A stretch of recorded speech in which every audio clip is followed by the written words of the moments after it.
Suzanne Crawford. After the March 8th article in the Spectrum and Daily News regarding my encounter with Ted Bundy on the campus of Brigham Young University, I started receiving emails from other women who had near-miss incidents with this notorious and prolific serial killer. I followed up the emails with a phone call to each of them, amazed each time by how closely their encounters with Bundy mirrored my own. With each phone call, we shared not just our experiences, but the emotion of the moment when we finally realized who we had run into and just how much danger we truly were in at those pivotal moments so many years ago.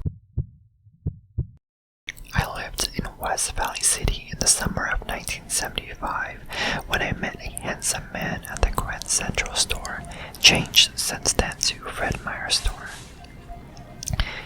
As I looked directly into his eyes, he said, "You're such a pretty lady. Would you like to go get some coffee?" I showed him my wedding ring and declined. He walked away, not saying another word. I fit his profile. I was tall, with long dark hair and a thin build. I had a weird feeling and stayed in the store for a long time to make sure he still wasn't around. Approximately 2 weeks later, he was arrested for murder. I couldn't believe that this was the very man that had approached me. I've never felt such a chilling feeling in my life. I knew by his eyes that this was the same man who had approached me when I saw his picture after his capture. It was 1974. I was at Sunday evening mass on the University of Utah campus. I took communion and noticed a handsome man watching me from the back of the small church. I wore my long dark hair parted in the middle. I too was tall and thin. After mass, I stood on the porch waiting for my ride. This man started talking to me and insisted I go with him to his motel room and have some wine. When I said no, he started to challenge me, stating that he thought that I would be more adventuresome than that. As he talked to me, I heard a voice say in my head, "You want me to go with you so that you can kill me?" Just then, my ride pulled up and I told him goodbye. He didn't charm me, as I have heard others who survived his tactics admit. He looked more creepy than handsome to me, and I thought he was just too pushy. Honestly, he was spooky and determined. I remember the feeling of being in Ted Bundy's presence. I don't think I have ever felt that fright again in my life. It was my first semester back to BYU. It was a cloudy and rainy day, and I was walking to my 9 a.m. sewing class. As I approached the Wilkinson Center under the covering on the patio, I saw a handsome gentleman in a nice suit.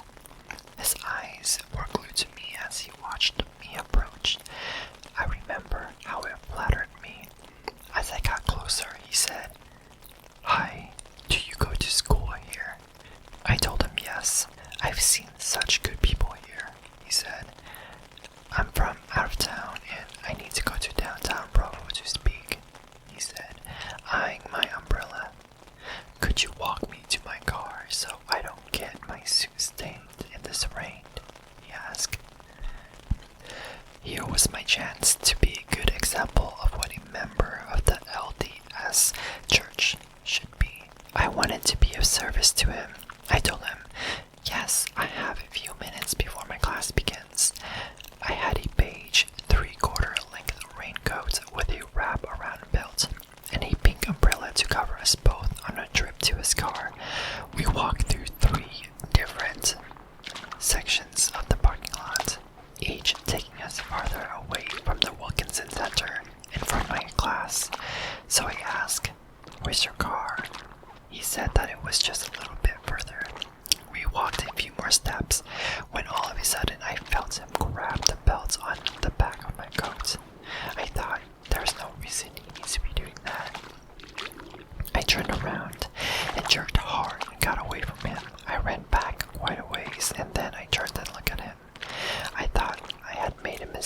and had overreacted, shattering my image of a nice BYU student. He said, "Why did you run away? I wasn't going to hurt you. Come back and get your umbrella." I said, "No thank you, you can keep it," and I kept running. I told a friend about it and she asked if I had reported the incident to security. I told her that I didn't and admitted to her that I probably had just made a fool of myself. I remember that he was a very nice and extremely handsome man. I was flattered that he would want me to help him to his car. I kept thinking and dwelling on the fact that I probably had overreacted and left this out-of-towner with a poor image of the church and its university. I thought of this strange occurrence several times over the years. In January of 1989, after I had moved to Arizona, I watched a Ted Bundy show starring Mark Harmon. It was the night before Ted Bundy was executed. As I watched the movie, I thought it was strange that it said that he was in Bravo and had killed a girl there. I thought of my experience with the handsome man in the nice suits. As I watched the rest of the movie, they showed a picture of Ted Bundy.